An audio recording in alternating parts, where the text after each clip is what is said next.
Welcome!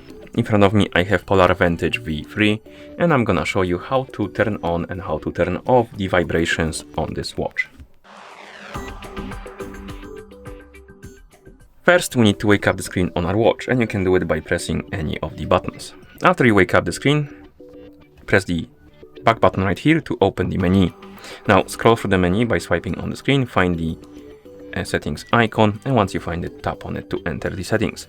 In settings, select the general settings option, and in the general settings, scroll down and find the vibration.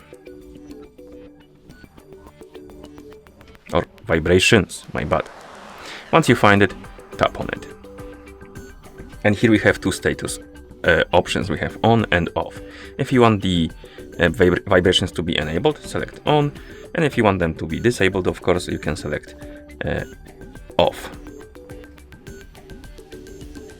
And once you're done, you can press the back button to go back to watch face. And that's how you turn on and how you turn off the vibrations on this watch. Thank you for watching. If you found this video helpful, please consider subscribing to our channel and leaving a like on the video.